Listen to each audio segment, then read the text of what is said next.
2022년 8월 22일 오클라호마 시티의 한 주택가에 3명의 경찰관들이 출동했습니다. 어머니와 아들 사이에 심각한 법정 분쟁 끝에 법원이 어머니의 손을 들어주며 아들에게 집을 비우고 나가라고 명령했고 경찰이 강제 퇴거 명령을 집행하기 위해 출동했습니다. 경관들이 현장에 도착했을 때 아들은 문을 열어주지 않았고 경관 2명이 뒷문으로 강제 진입을 시도했습니다. 그리고 이때 집안 구석에 숨어있던 아들이 미리 준비해둔 소총으로 문을 향해 기습 사격을 가했고 경찰관 2명이 총에 맞아 그대로 쓰러졌습니다. 그는 이어 차고 쪽으로 이동했고 정문에 있던 여성 경관에게 총을 쐈으나 맞히지 못했습니다. 이후 그는 총상을 입고 누워있던 경관 1명에게 추가 사격을 가한 뒤 미리 준비해둔 보트가 연결된 픽업 트럭을 타고 현장에서 달아났습니다. 지금부터는 오클라호마 시티 경찰서의 발레리 리틀존 경감이 당시 상황을 직접 설명합니다. At approximately 1:30 p.m., an Oklahoma City officer located the suspect driving east on Southwest 89th Street near Walker Avenue. Officers attempted to stop the suspect near Southeast 89th Street and Shields Boulevard. The suspect refused to stop for the officers, initiating a pursuit. At one point, the suspect stopped his vehicle at an angle next to a semi-truck, but then continued driving, eventually entering onto Interstate 35. As the suspect was on the northbound service road of Interstate 35, Sergeant Patton attempted to perform a TVI on the trailered boat of the suspect's vehicle. TVI stands for Tactical Vehicle Intervention and is a controlled contact maneuver to disable a fleeing suspect's vehicle. Said that he had a gun in the car with him and shooting while driving, so he's armed. The TVI was unsuccessful and the suspect continued driving, entering onto Interstate 35 northbound. While entering onto the highway, the suspect vehicle swerved, hitting Sergeant Patton's vehicle. While driving north on Interstate 35, the suspect fired at an Oklahoma County deputy, striking his vehicle while traveling past Southeast 44th Street. The suspect continued to fire his gun at officers, which can be heard in the officer's dash cam video. Hey, Lieutenant, let me slide around you. I got a rifle.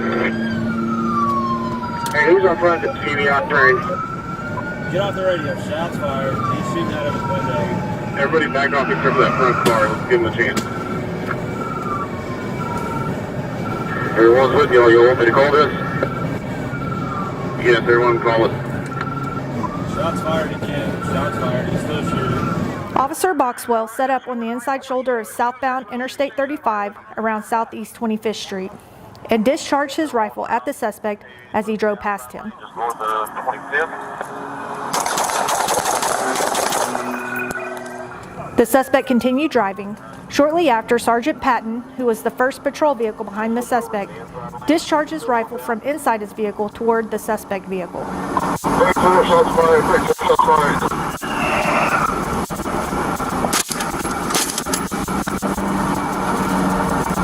The suspect swerved to the outside shoulder of the highway, but then continued north. Yeah, we're just here going 940 northbound. The suspect entered onto Interstate 40 going east. The suspect suddenly exited the highway at the Air Depot exit, driving toward the Tinker Air Force Gate.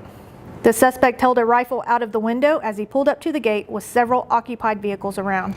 As the suspect came to a stop at the gate, he was still holding the rifle out of the window before dropping it to the ground and exiting the vehicle with his hands in the air. Tell him to get! Tell him to get! Move everybody! Get everybody out!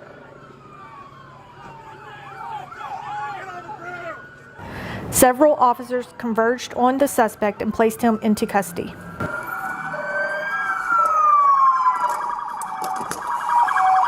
Tell him to get! Tell him to get! Move everybody! Get everybody out!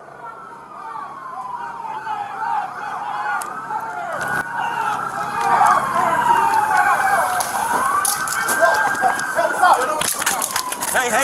Stop! Bro, stop! Stop! Put your hands behind your back. Hands I behind your can't! back. I can't! Get on your stomach. Oh! Bro! Get on your stomach. Get on your stomach. Put your hands behind your back. I'm dead! I'm dead! I'm dead! I'm dead! I'm dead! I'm dead! Oh! I'm dead! I'm dead! Bro, I'm dead! Bro, get out! Put your hands behind your back! You're down there! Stop! I'm dead! Ah!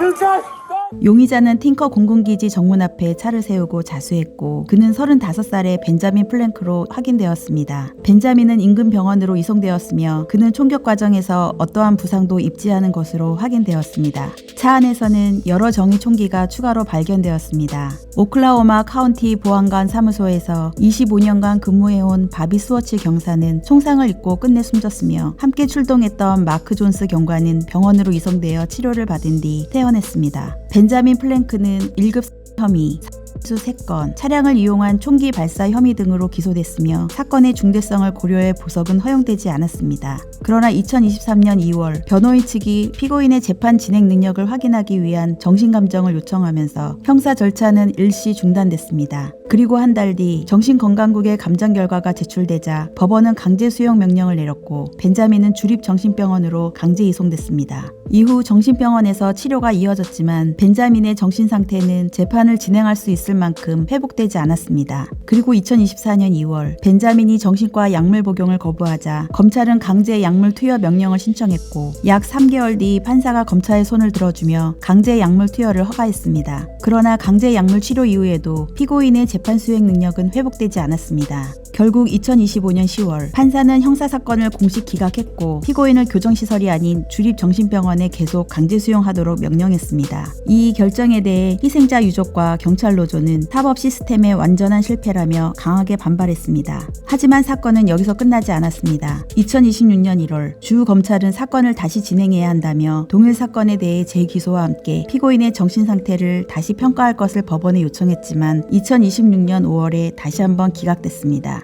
주 법원이 재판이 계속해서 파행을 겪자 이때부터 연방검찰이 직접 나서 피고인 벤자민 플랭크의 신병을 확보한 뒤 그를 연방 구금시설로 전격 이송했습니다. 그리고 2026년 6월 16일 연방 대배심은 벤자민을 경찰관 혐의, 강력범죄 중 총기 사용 혐의, 총기를 이용한 공무집행 방해 혐의 등 총 7개의 연방범죄 혐의로 기소하며 본격적인 연방재판 절차에 돌입했습니다. 현재 벤자민 플랭크는 연방구치소에 구금된 상태로 재판을 기다리고 있으며 모든 혐의에 대해 유죄가 인정될 경우 최소 10년형에서 최대 무기징역에 처해질 수 있습니다. 그리고 연방 기소 사실이 발표된 직후 손직한 바비 스워츠 경사의 아들은 언론을 통해 공식 입장을 전했습니다. 아버지가 사망한 지 4년가량이 지난 지금도 우리 가족은 지역사회를 위해 봉사하다 세상을 떠난 남편이자 아버지, 할아버지, 친구, 그리고 헌신적인 경찰관을 잃은 슬픔 속에 살아가고 있습니다. 그 어떤 재판이나 유죄 판결도 아버지를 다시 돌려놓을 수 없지만 법적 책임을 묻는 것은 중요합니다. 저희는 정의 구현을 위해 흔들림 없이 나아갈 것이며 벤자민 플랭크가 그날 제 아버지와 다른 피해자들에게 저지른 범죄에 대해 온전히 책임을 짓는 그날을 기다리겠습니다.